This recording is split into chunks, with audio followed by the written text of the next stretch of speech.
My nephew kept stealing cash from my wallet every time he visited my house, but when I confronted him he cried and his parents accused me of being jealous of their family, so I used prop money to catch him. I, 36M, live alone in a 3-bedroom house that I bought 5 years ago. My brother Sullivan is 39 and married to Charlotte. They have one son, Jude, who just turned 17 last month. Sullivan and I grew up pretty close despite the age gap. When our parents died in a car accident 8 years ago, we became even tighter. He helped me through the worst period of my life. I helped him and Charlotte with the down payment on their house. We did Sunday dinners together most weeks. Our relationship was solid. Jude was born when I was 19 and still in college. I watched Sullivan become a father and thought he did a decent job at first. But over the years, Charlotte developed this parenting philosophy where they never said no to Jude. They called it respectful parenting. They believed in letting him make his own choices and learn from natural consequences. In practice, it meant Jude rarely faced any real consequences for anything. When Jude was 12, he broke a neighbor's window playing baseball in the street. Sullivan and Charlotte paid for it but never made Jude do chores or lose privileges to earn the money back. When he was 14, he got caught vaping at school. They had a long talk with him about health, but he kept his phone and computer. Last year, he failed 2 classes because he stopped turning in homework. They got him a tutor but never restricted his gaming time or made him prove he was actually studying. Despite all this, Jude and I had a good relationship. I was the uncle who built gaming PCs with him. I taught him how to overclock components and manage cable routing. Every other Saturday, I picked him up and we spent the afternoon together. Sometimes we grabbed burgers and went to the arcade. Other times we just sat in my living room and played whatever new game he was into. He seemed like a good kid to me. Quiet, a bit withdrawn, but polite enough. He always said thank you when I bought him food or got him a new game. He helped me carry groceries in from my car without being asked. I figured the withdrawn part was just teenager stuff.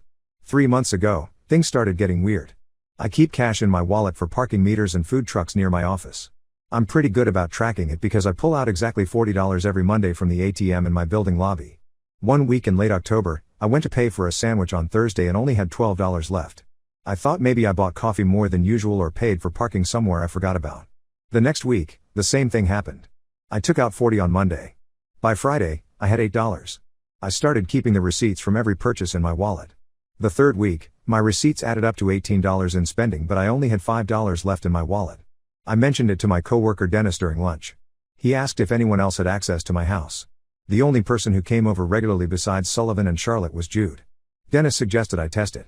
That Sunday, I went to the ATM and withdrew $80 in 20s. I counted them twice and put them in my wallet. I left my wallet on the kitchen counter and went to my bedroom to fold laundry. When I came back 20 minutes later, I counted again. All 4 20s were still there. Jude came over that Tuesday after school. We were supposed to test out a new graphics card I ordered. I left my wallet on the coffee table in the living room and went to the garage to get my toolkit. I was gone maybe 5 minutes. When I came back, Jude was sitting on the couch scrolling through his phone. We installed the graphics card and ran some benchmarks. He seemed normal. After he left, I checked my wallet. 120 was missing. I sat on my couch for probably an hour just staring at the wall. This was the kid I bought Christmas presents for. The kid who texted me memes at random times during the week. The kid who asked me for advice about building his first PC. I decided to talk to him privately before involving Sullivan and Charlotte. The following Saturday, I picked Jude up like usual. Instead of going to the arcade, I drove to the empty parking lot behind the old community center on Maple Street. I put the car in park and turned to face him. I told him I knew money had been disappearing from my wallet. I said I wasn't angry, but I needed to understand why. I told him we could figure this out together without telling his parents if he just explained what was going on. His face changed. He started crying immediately. He said he couldn't believe I would accuse him of something like that. He said he thought I trusted him. He said he never took anything from me and he was hurt that I saw him that way. He asked me to take him home right away. I drove him back in silence. He got out of the car without saying goodbye and went straight into his house. 10 minutes later, Charlotte called me. She was yelling before I even finished saying hello. She said Jude came in crying and told them I accused him of stealing. She said I was clearly going through something and taking it out on their son. She said maybe I was jealous that they had a family and I was still single. She said if I ever made up lies about Jude again, I wouldn't be welcome around him anymore. I tried to explain about the counted money and the missing 20s. She talked over me. She said Jude would never do something like that and I needed to get my head checked. Sullivan got on the phone. He sounded tired. He asked me to just drop it and apologize to Jude so we could all move on. I didn't apologize. I also didn't push the issue with them. But I knew what I saw. I knew what was missing from my wallet. I decided I needed proof that even they couldn't argue with. I spent 2 days researching online. I found websites that sold prop money for movies and music videos. The bills looked almost identical to real currency but had subtle differences. Some said motion picture use only in small print along the border. Others said replica on the back in tiny letters near the serial number. The important thing was that they would fail any basic counterfeit test that stores used. I ordered $60 worth. 3 $20 props. They arrived in a plain envelope 4 days later. I held them up to the light next to a real 20 from my wallet. If you weren't looking closely, you wouldn't notice the difference. But any counterfeit pen or UV light would catch them immediately. That Thursday, I texted Jude. I said I was sorry for how I handled things in the car. I said I missed hanging out with him and asked if he wanted to come over on Saturday to try out a new co-op game I downloaded. He texted back an hour later saying sure. Saturday morning, I put the 3 prop 20s in my wallet along with 1 real $5 bill. I put my wallet on the kitchen counter next to my keys. When Jude arrived just after noon, we sat in the living room and started the game. After about 40 minutes, I told him I was going down to the basement to grab some drinks and chips from the storage shelf. I took my time going down the stairs. I opened the basement door loudly so he would hear it. I stayed down there for about 6 or 7 minutes. When I came back up, Jude was still on the couch with his controller. We played for another 2 hours. I ordered pizza. We ate and talked about school. He mentioned he was thinking about trying out for the track team in spring. I drove him home around 5. After he left, I checked my wallet. One of the prop 20s was gone. I didn't call Sullivan. I didn't text Jude. I just waited.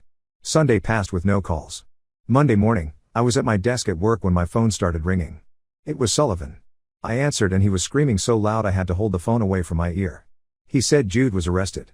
He said the police took him away in handcuffs at the mall. He said I ruined his son's life and he would never forgive me.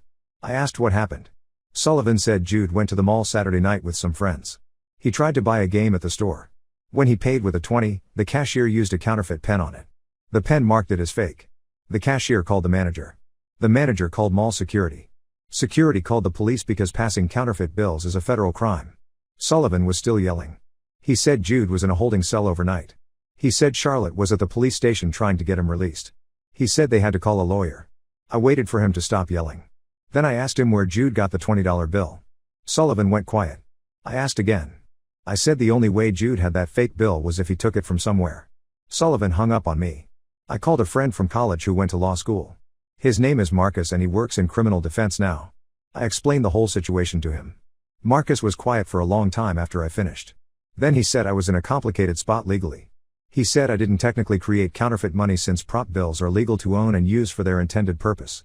But he said a prosecutor could argue I set up a situation where a minor unknowingly committed a crime. He said it was a gray area and I might want to talk to a lawyer myself. I didn't sleep much that night. I kept thinking about Jude in handcuffs in a public mall. I kept thinking about the fact that he was 17 and this could follow him for years. I also kept thinking about the fact that he stole from me multiple times and his parents called me a liar when I tried to address it. Sullivan called me back Tuesday evening. He sounded different. Defeated. He said Jude confessed to everything. He said Jude admitted he had been taking money from my wallet for months. He also admitted he had been taking money from the emergency cash Sullivan and Charlotte kept in a kitchen drawer at their house. That had been going on for over a year. Sullivan said they searched Jude's room after he confessed. They found almost $300 hidden in an old shoebox in his closet. Sullivan asked if I planted the fake money. I said yes. He asked why I would do something so extreme. I said because no one believed me when I told the truth. He hung up without saying goodbye. Charlotte called me the next day. She said Jude stealing was obviously wrong but what I did was worse. She said I could have just stopped inviting him over if I thought he was taking money. She said getting him arrested was cruel. She said the lawyer told them Jude might end up with a juvenile record. She said I should be ashamed of myself. I asked her if she was ashamed that her son had been stealing from family for over a year. She hung up. I haven't spoken to either of them since that call. That was 11 days ago. I don't know what's going to happen with Jude's case. I don't know if Sullivan and Charlotte will ever talk to me again. I know Jude was stealing from me. I know they called me a liar. I also know that he's 17 and now has to deal with the police and courts because of something I set up. Update 1: I hired a lawyer. His name is Robert and he specializes in family law and juvenile cases. I met with him 6 days after Jude was arrested. I told him everything from the beginning. He listened without interrupting and took notes on a yellow legal pad. When I finished, Robert leaned back in his chair and said I had done something incredibly stupid. He said the fake money itself wasn't illegal to possess but using it to deliberately trap someone into committing a crime was legally questionable. He said if Jude's lawyer was smart, they could argue entrapment or argue that I knowingly put a minor in a position to break the law. He said the county prosecutor might not even care about my side of things because passing counterfeit currency is taken seriously regardless of circumstances. He asked if I had any proof that Jude had stolen real money from me before. I said I had the withdrawals on my bank statement showing the consistent $40 ATM pulls. I had the receipts I saved showing my actual spending didn't match the missing money. Robert said that was circumstantial at best. He said it proved money went missing but didn't prove Jude took it. Then he asked the important question. He asked if I wanted to press charges against Jude for the thefts of real money. I sat there looking at his bookshelf and didn't answer right away. Robert said if I pressed charges, it might help my legal position by showing I was a victim trying to protect myself. But he also said it would guarantee I destroyed whatever relationship was left with my brother's family. I told him I didn't want to press charges. I just wanted this whole situation to go away. Robert said that wasn't really an option anymore. He said the counterfeiting charge was a criminal matter now and it was up to the prosecutor's office, not me. He said the best I could do was cooperate if they asked me questions and hoped Jude's lawyer could work out a deal. Sullivan called me 4 days after I met with Robert. It was the first time we had spoken since he called me Tuesday evening 3 weeks earlier. He asked if we could meet in person. I said yes. We agreed to meet at a diner on Route 9 the next morning. I got there first and sat in a booth near the back. Sullivan walked in 10 minutes later. He looked like he hadn't slept in days. He sat down across from me and didn't say anything at first. The waitress came over and we both ordered coffee. After she left, Sullivan started talking. He said Jude's lawyer got the charge reduced from a federal offense to a misdemeanor because of Jude's age and the specific type of prop money I used. The lawyer argued that since the bills clearly said motion picture use only when examined closely, Jude should have known they weren't real. But since he was a minor and the bills looked real enough at first glance, the prosecutor agreed to a lesser charge. Sullivan said Jude was going to be put into a diversion program. He would have to do community service and take some classes about financial crimes. If he completed the program successfully, the charge would be removed from his record when he turned 18. If he didn't complete it, he would be convicted and sentenced as an adult. I asked how Jude was doing.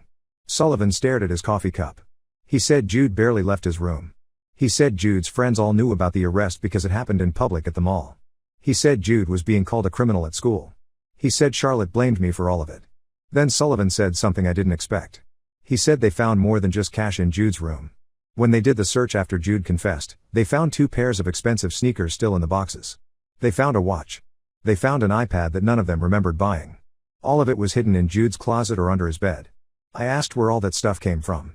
Sullivan said Jude finally admitted he had been shoplifting. He said it started small about a year ago with snacks and earbuds from the convenience store near school. Then it escalated to clothes and electronics from department stores. Sullivan said the iPad alone was worth $600. Sullivan said he and Charlotte went through their credit card statements going back 6 months. They found charges for items they never received. Jude had been buying things online using their saved payment information on the family computer and having packages delivered to friends' houses. Then he either kept the items or sold them to other kids at school. I asked if they reported the shoplifting to the police. Sullivan said no. He said Jude was already facing 1 criminal charge and they didn't want to make things worse. He said they returned what they could and ate the cost of what they couldn't return. We sat in silence for a while. Then Sullivan said he needed to ask me something. He asked if I planned to sue them or Jude for the money he stole. I said no. He nodded. He said Charlotte was convinced I was going to try to ruin them financially on top of everything else. I told him I just wanted my brother back. Sullivan looked at me for the first time since he sat down. He said he didn't know if that was possible anymore. He said Charlotte wouldn't even let him suggest meeting with me. He said she told him if he maintained a relationship with me, she would consider it a betrayal of their son. He said he felt stuck between his wife and his brother. I asked what he wanted to do. He said he honestly didn't know. He said part of him understood why I used the fake money after they refused to believe me. He said another part of him couldn't get past the fact that I set up his son to get arrested. He said he kept going back and forth and couldn't land on how he actually felt about any of it. He paid for the coffee and left. I sat in the booth for another 20 minutes before I went home. Jude's court date was scheduled for 5 weeks after his arrest. Robert said I might be called as a witness, but it depended on whether Jude's lawyer wanted to put me on the stand. He said if they did call me, I should be prepared for hostile questions about why I used prop money instead of just cutting Jude off. The Thursday before the court date, I got a call from a number I didn't recognize. I answered and a woman introduced herself as Caroline. She said she was a counselor at Jude's high school.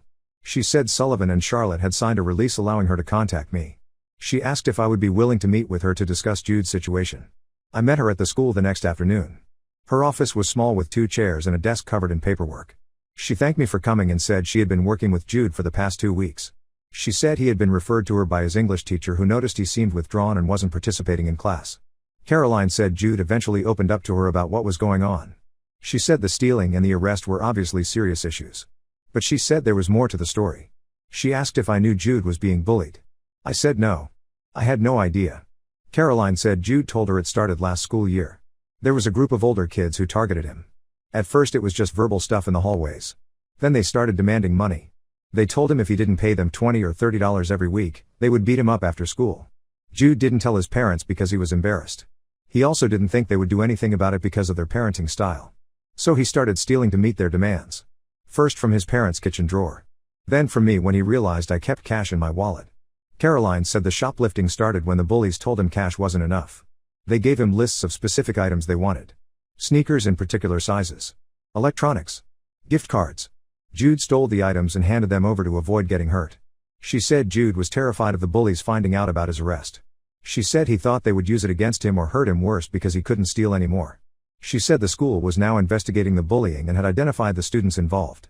She said they were being disciplined but the process was slow because the administration needed statements from multiple witnesses. I asked why she wanted to meet with me. Caroline said Jude's lawyer was going to present the bullying situation to the judge as context for why Jude was stealing. She said it wouldn't excuse what he did but it might help explain it. She said Jude was also willing to write me an apology letter if I was open to receiving it. I told her I would think about it. I drove home and sat in my driveway for a long time before going inside. Update 2: Jude's court appearance happened on a Wednesday morning. I wasn't required to be there but Robert suggested I go. He said it would look better if I showed up and demonstrated I wasn't just trying to destroy the kid out of spite. I sat in the back of the courtroom. Sullivan and Charlotte were in the front row behind Jude and his lawyer. Charlotte never turned around to look at me. Sullivan glanced back once when I walked in but then faced forward again. The hearing lasted about 40 minutes. Jude's lawyer presented the diversion program agreement. The prosecutor didn't object. Then Jude's lawyer brought up the bullying situation. She submitted a letter from Caroline at the school describing Jude's statements. She also submitted statements from 2 other students who witnessed the bullying. The judge asked Jude to stand. She asked him directly if he understood that being bullied didn't give him permission to steal and commit crimes. Jude said yes. She asked if he took responsibility for his actions regardless of the circumstances. Jude said yes again. The judge approved the diversion program. She said Jude would need to complete 80 hours of community service over the next 6 months. He would need to attend a financial responsibility class once a week for 12 weeks. He would need to meet with a probation officer every 2 weeks. If he completed everything successfully and stayed out of trouble, the charge would be dismissed and sealed when he turned 18. She also ordered Jude to write a letter of apology to me and to make restitution for the money he stole. The amount was calculated as $240 based on my bank statements and receipts. Jude would need to pay it back in monthly installments from any job or allowance he received. After the judge finished, everyone stood up. Charlotte put her arm around Jude and walked him out of the courtroom. Sullivan followed them. He paused when he passed my row and made eye contact with me. He didn't say anything but he nodded slightly. Then he left. I stayed seated until the courtroom was mostly empty. Robert came over and sat down next to me. He said it went as well as could be expected. He said the bullying angle helped a lot. He said Jude was lucky he had a clean record before this and that the judge seemed sympathetic to the circumstances. I asked Robert if this was over. He said legally, yes, as long as Jude completed the program. He said the criminal part was done. But he said the family part was up to me and Sullivan and Charlotte. He said that was outside his area of expertise. 2 weeks after the court date, I received a letter in the mail. It was from Jude. The envelope had his return address written in his handwriting. I opened it and found 3 pages written on notebook paper. He started by saying he was sorry. He said he knew sorry didn't fix anything but he needed to say it anyway. He said he stole from me because he was scared and desperate. He explained the whole bullying situation from his perspective. He said the kids who targeted him were seniors and they threatened him multiple times. He said one time they cornered him in the bathroom and shoved him against the wall. Another time they followed him home from school and told him they knew where he lived. Jude said he didn't tell his parents because he thought they would just try to talk to him about conflict resolution or tell him to communicate with the bullies. He said he knew that wouldn't work. He said he felt trapped. He said he was ashamed that he stole from me specifically because I was always good to him. He said he never wanted to hurt me. He said when I confronted him in the car, he panicked and lied because he didn't know what else to do. He said he convinced himself that if he just denied it strongly enough, I would back off and he could figure something else out. He wrote that the arrest was the worst experience of his life. He said sitting in the mall security office with police officers standing over him while they called his parents was humiliating. He said spending a night in the juvenile detention center was terrifying. He said he kept thinking about how he ruined everything. Then he wrote something that caught me off guard. He said he understood why I used the fake money. He said his parents refused to believe I was telling the truth and I probably felt like I had no other options. He said he didn't blame me for what happened even though it was awful. He ended the letter by saying he got a part-time job at a grocery store. He said he worked Thursday evenings and Saturday mornings. He said he was going to pay me back every cent he stole even if it took a year. He said he hoped one day I might be willing to talk to him again, but he understood if that never happened. I put the letter down on my kitchen table and stared at it for a while. Then I folded it back up and put it in a drawer. 3 days later, Sullivan showed up at my house. It was a Sunday afternoon. He rang the doorbell and I opened the door to find him standing on my porch with his hands in his jacket pockets. He asked if he could come in. I stepped aside and he walked into the living room. He sat down on the couch and looked around like he was seeing my house for the first time, even though he had been there dozens of times before. He said he needed to talk to me without Charlotte knowing he was here. He said things at home were bad. Sullivan said Charlotte was still furious with me. But she was also furious with Jude. And she was furious with Sullivan for not somehow preventing all of this from happening. He said she barely spoke to either of them. He said she spent most of her time in their bedroom or out of the house running errands that seemed to take hours longer than they should. He said Jude was struggling at school. The bullies were suspended for 2 weeks, but then they came back. They weren't physically bothering Jude anymore because the school was watching them closely. But they spread rumors about him. They told everyone Jude was a snitch and a thief. Kids Jude thought were friends stopped sitting with him at lunch. Sullivan said he didn't know how to fix any of it. He said he felt like his family was falling apart and he couldn't stop it. He said he kept thinking about the fact that if they had just believed me in the first place, maybe none of this would have happened. I asked him why they didn't believe me. Sullivan was quiet for a long time. Then he said it was easier to think I was mistaken than to accept that Jude was stealing. He said they had spent so many years building their parenting approach around trust and respect. He said admitting Jude was lying to them meant admitting their whole philosophy wasn't working. He said it was too painful to face. He asked if I could ever forgive him for not believing me. I told him I didn't know yet. He nodded like he expected that answer. He stood up to leave. When he got to the door, he turned around and asked if I got Jude's letter.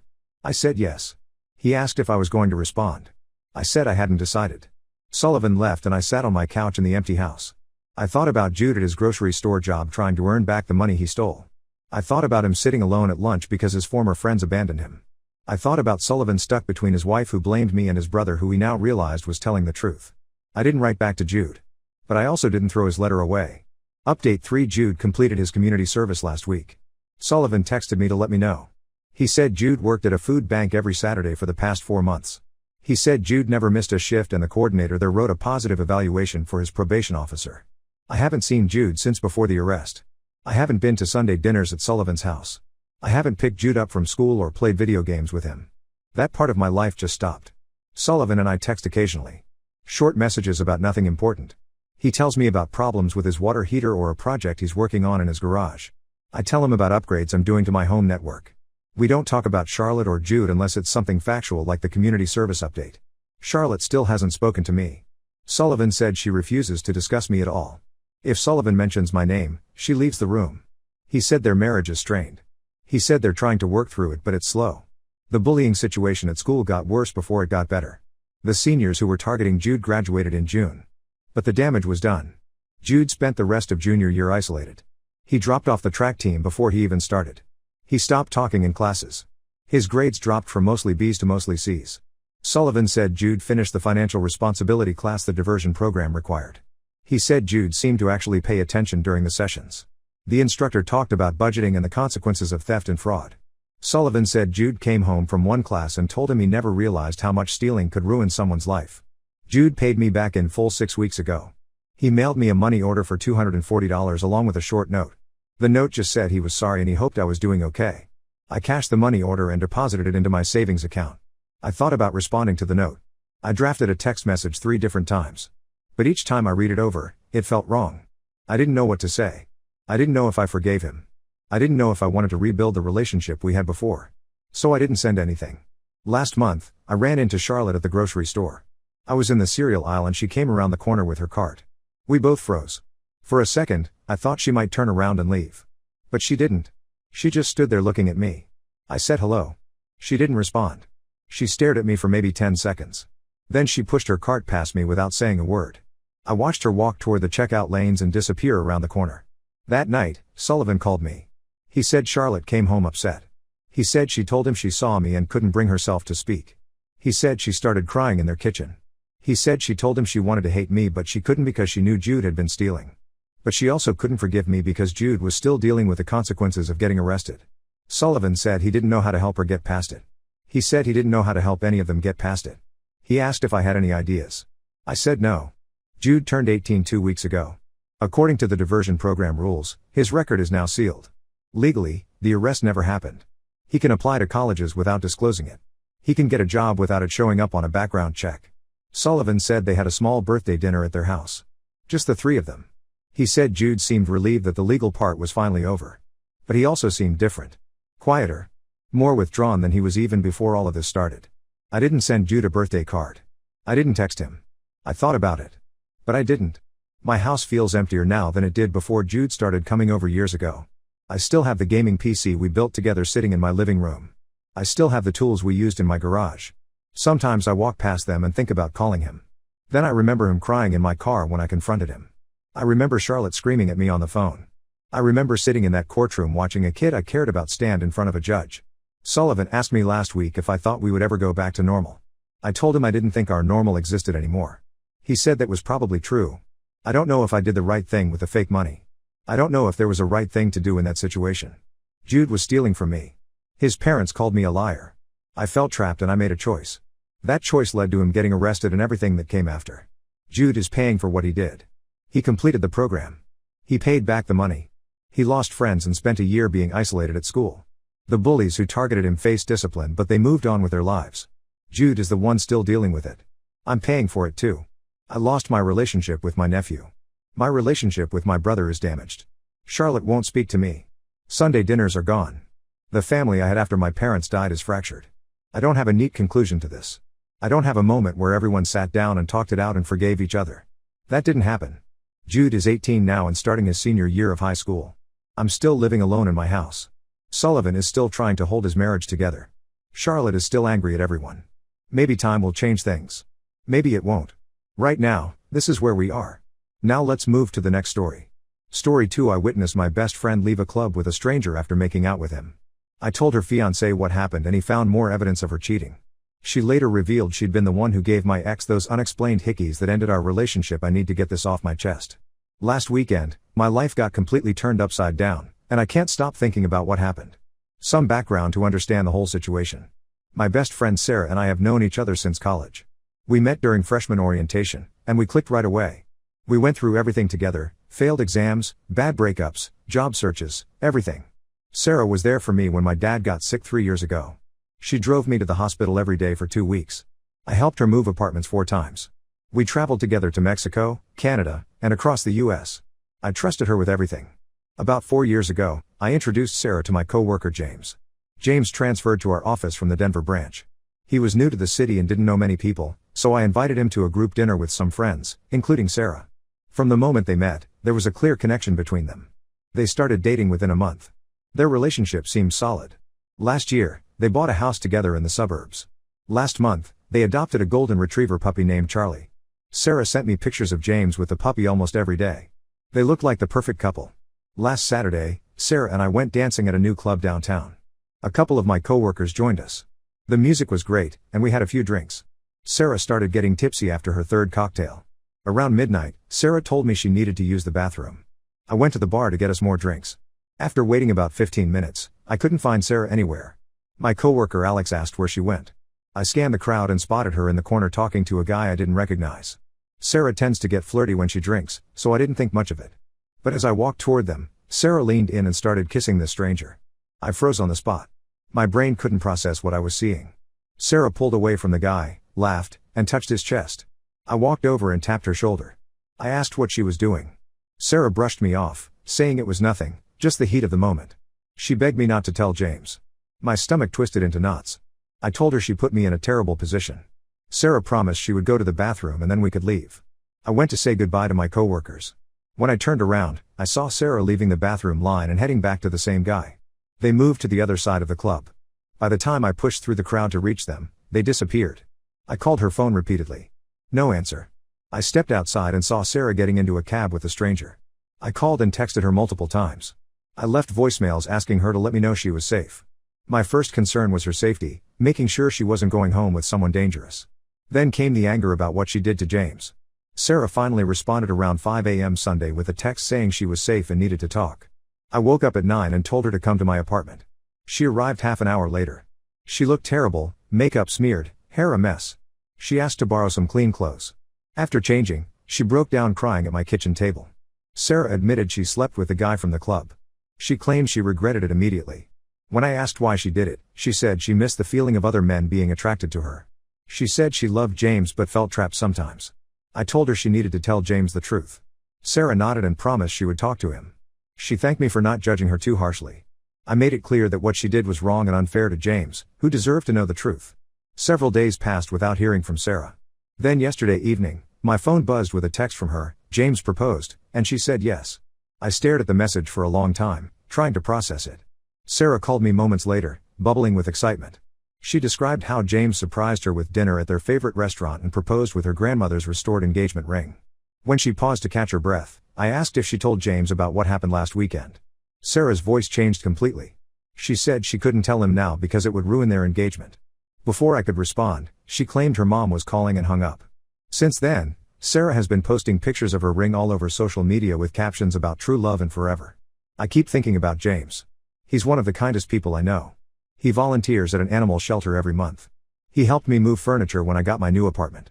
He always remembers everyone's birthdays and brings thoughtful gifts. He clearly loves Sarah and thinks she feels the same way. The weight of this secret is crushing me. Part of me thinks I should stay out of it. It's not my relationship or my business. Sarah and I have been friends for over a decade.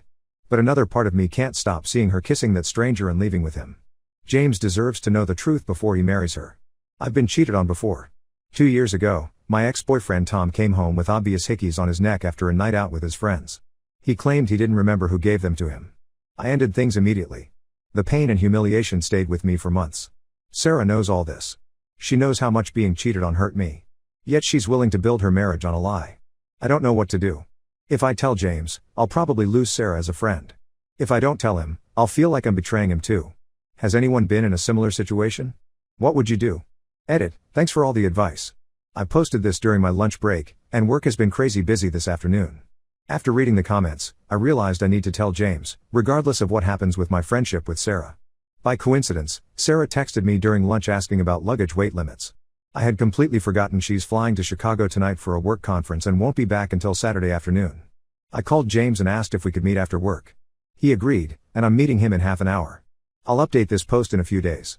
Update 1, it's been 4 days since my last post. I wanted to share the outcome with everyone who offered advice. I met James at a small bar between our offices after work on Thursday. My hands wouldn't stop shaking, and my mouth felt completely dry. When I arrived, James was already there, smiling and waving from a corner table. He gave me a warm hug and seemed genuinely happy to see me. That made everything so much harder. We ordered drinks and chatted about work for a few minutes. Then James asked if Sarah had mentioned anything about the ring, if she liked it, if she seemed happy with it. The look on my face must have given something away because his smile faded, and he asked what was wrong. I started by telling him that what I needed to share might change his relationship with Sarah, my friendship with Sarah, or possibly both. James looked confused. Taking a deep breath, I told him everything that happened last Saturday night, seeing Sarah kiss the stranger, her disappearing with him, the texts and calls I made trying to find her, and finally, her confession the next morning. I showed him the text messages and call logs from that night as proof. James didn't speak for several minutes. The color drained from his face. He told me Sarah had lied to him, claiming she got too drunk and crashed at my apartment that night. He asked to see my phone again, scrolling through our messages from that night. His hands were shaking. James looked up at me with no expression and said, "I guess I should get tested, huh?" My heart broke for him. I asked if he needed anything.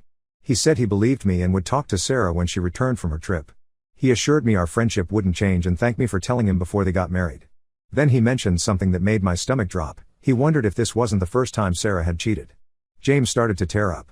He said he needed to go, gave me a quick hug, and left. I sat alone at the table for another hour, replaying the conversation and wondering if I did the right thing. I didn't hear from either of them until Saturday night around 11 p.m. Sarah called, asking if she could come over.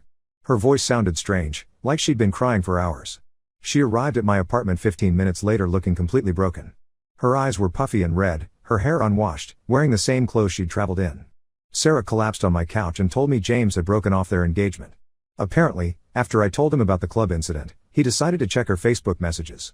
He found conversations with multiple men over the past year, flirtatious exchanges, meeting plans, explicit messages. James confronted her when she got home from her trip, returned the ring, and told her to leave. Then Sarah asked why I told James about what happened. I explained that if our positions were reversed, I would want someone to tell me. Sarah's expression changed completely. Her face turned red, and she revealed something that shattered my world. Remember my ex-boyfriend Tom, who I broke up with after discovering hickeys on his neck? Sarah admitted she was the one who gave them to him. She had been sleeping with Tom behind my back while we were still together. I couldn't breathe. This meant Sarah cheated with my boyfriend 2 years ago, and now she cheated on James with a stranger from the club. I couldn't look at her. 12 years of friendship suddenly felt like a complete lie. I asked her to leave and never contact me again. Sarah started crying, saying it was a mistake, that she was drunk when it happened with Tom, that she still valued our friendship. I showed her the door. Over the next few days, Sarah bombarded me with texts and calls, first apologizing, then calling me judgmental, then begging for forgiveness again. I blocked her number and removed her from all my social media accounts. Several mutual friends reached out, asking what happened between us. When I explained, most of them said they weren't surprised by Sarah's behavior. On Monday night, James texted asking if we could meet for coffee. I agreed, meeting him after work on Tuesday. He looked exhausted, with dark circles under his eyes and wrinkled clothes. I gave him a long hug when I saw him. He attempted a smile and said, "Not exactly how I planned my week to go." James told me he kicked Sarah out of the house, got the ring back, and changed all his passwords and banking information. Like me, he blocked Sarah's number after she kept calling and texting. When I told him about Sarah's confession regarding Tom, James looked genuinely shocked. He said he was sorry I lost my best friend because of this, but I reminded him that he was the one who needed support right now. We talked for hours about moving forward. James mentioned using the money from selling the engagement ring to take a vacation somewhere warm. Before leaving, he thanked me for my honesty, saying it proved what a loyal friend I was. I promised to be there for him whenever he needed anything. I'm still processing everything that happened. The friend I trusted for 12 years betrayed me in the worst possible way. I keep wondering what else she might have done that I never knew about. But I know I made the right choice by telling James the truth. Update 2, it's been 3 weeks since my last update. Last week, I ran into Sarah's roommate from college, Megan, at a grocery store. We were never close, but we recognized each other immediately. After awkward hellos, Megan asked if I had talked to Sarah recently. I told her we weren't speaking anymore. Megan nodded like she understood completely. Then Megan revealed something that changed my perspective on everything. According to her, Sarah's pattern of betrayal began in college. Megan caught Sarah with her boyfriend during their sophomore year party but kept quiet to avoid drama. 2 other girls in their dorm experienced similar situations. Sarah would befriend women, get close to their boyfriends, and pursue them secretly. Megan also mentioned that Sarah often talked about me behind my back, mocking my career choices and relationships. She apparently told people I was clingy and desperate for her approval. Hearing this from someone who lived with Sarah for 3 years made everything clearer. I thanked Megan for her honesty, even though the information hurt. On my drive home, memories from the past decade replayed in my mind with new context. I remembered how Sarah often disappeared at parties when my boyfriends were present. How certain relationships ended mysteriously. How male friends gradually stopped coming around when Sarah was visiting. The next day, I received a large envelope in my work mailbox. Inside was a handwritten letter from Sarah and a small photo album. The letter begged for forgiveness, claiming she had started therapy to address her issues with validation and self-worth. She wrote that losing me made her realize she needed help. The photo album contained pictures of us from over the years, graduation, road trips, birthdays. I didn't respond to the letter. Instead, I put everything in a drawer and tried to focus on work. That evening, James called and invited me to dinner with some friends over the weekend. He sounded better than the last time we spoke, his voice had more energy. I agreed to join them. The dinner turned out to be exactly what I needed. James brought 2 couples from his soccer league, and we spent hours eating, laughing, and talking about everything except Sarah. It felt normal for the first time in weeks. James walked me to my car afterward and mentioned he'd been keeping busy with house projects. He showed me pictures of the bathroom he was remodeling to erase old memories. 2 days later, Sarah's younger sister Lily contacted me through Instagram. She asked if we could meet for coffee, saying she needed to talk about Sarah. I hesitated but eventually agreed. We met at a cafe downtown the following morning. Lily explained that Sarah had moved back to their parents' house and was telling everyone a different story about what happened. According to Sarah's version, James broke up with her because I had feelings for him and manipulated the situation. She claimed I made up the cheating story out of jealousy. Lily didn't believe her sister's story. She knew Sarah had problems with fidelity and past relationships. What she wanted to tell me was that Sarah had been using my name as a reference for job applications, claiming we still worked together. She even listed me as an emergency contact for her new gym membership. Lily thought I should know in case anyone contacted me. I thanked Lily for the warning and asked how their parents were handling everything. She said they believed Sarah needed help but weren't pushing her to get it. Lily apologized for her sister's behavior before leaving. That night, I received a strange call from an unknown number. When I answered, a man introduced himself as Mike, the guy from the club with Sarah. He found my number through mutual connections and wanted to apologize. Apparently, Sarah told him she was single that night. He only discovered she was engaged when he saw her social media posts days later. He felt terrible about the situation and wanted to clear his conscience. I hung up feeling numb. The extent of Sarah's deception seemed endless. I decided to block unknown numbers after that call. No more surprises. The next day, I met with James for lunch. He mentioned selling the house and looking for an apartment closer to downtown. When I asked about the engagement ring, he said the jeweler only offered half its value, but he accepted the offer anyway. He planned to visit his brother in Florida next month to reset. James asked how I was handling everything. I told him about Sarah's sister's visit and the call from Mike. He shook his head in disbelief. Then he thanked me again for having the courage to tell him the truth. He said it saved him from making the biggest mistake of his life. We parted with a promise to check in regularly. As I watched James walk away, I realized how much stronger our friendship had become through this ordeal. Sometimes the worst situations bring unexpected clarity. Update 6 months have passed since everything happened with Sarah and James. This will be my final update, as life has finally returned to something resembling normal. About 2 months ago, I received a formal email from Sarah's therapist, requesting a session to facilitate healing and closure between us. I declined politely, stating I had moved on and wished Sarah well in her journey. The therapist responded with understanding, saying the door would remain open if I ever changed my mind. I won't.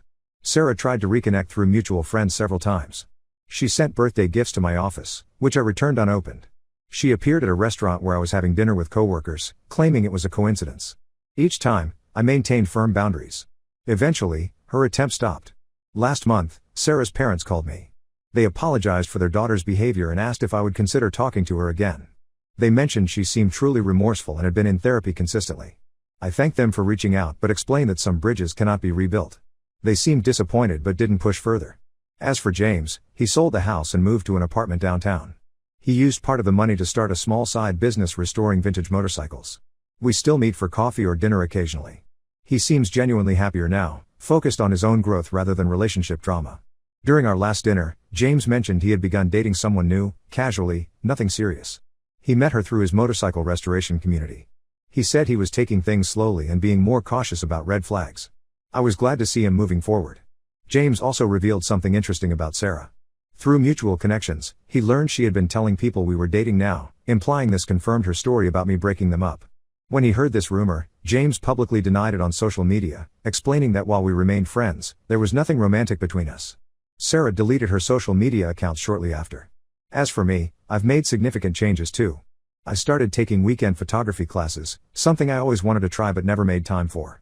I planned a solo trip to Portugal next spring, my first international trip alone. The apartment next door to mine became available, and I took the opportunity to expand my living space, breaking through the connecting wall to create a larger home. Through this experience, I learned the importance of trusting actions rather than words or shared history. Sarah showed me who she was many times over the years, but I chose to see only what I wanted to. Now I pay attention to the subtle inconsistencies in people's behavior rather than making excuses for them. I also learned the value of honesty, even when it's painful. Telling James the truth cost me my longest friendship but saved him from building a life with someone who didn't respect him. That knowledge makes the loss worthwhile. Last week, I ran into Megan again. She mentioned Sarah had moved to another state for a fresh start. Part of me hopes she really has changed and will treat people better in her new life. The rest of me is simply grateful for the distance. James texted me this morning about a dog he's considering adopting from the shelter, a 3-legged lab mix that reminded him of Charlie, the puppy he and Sarah had briefly. He's calling him Phoenix. It seems fitting. To everyone who offered advice and support through this journey, thank you. Sometimes doing the right thing feels terrible in the moment but proves to be the only viable path forward.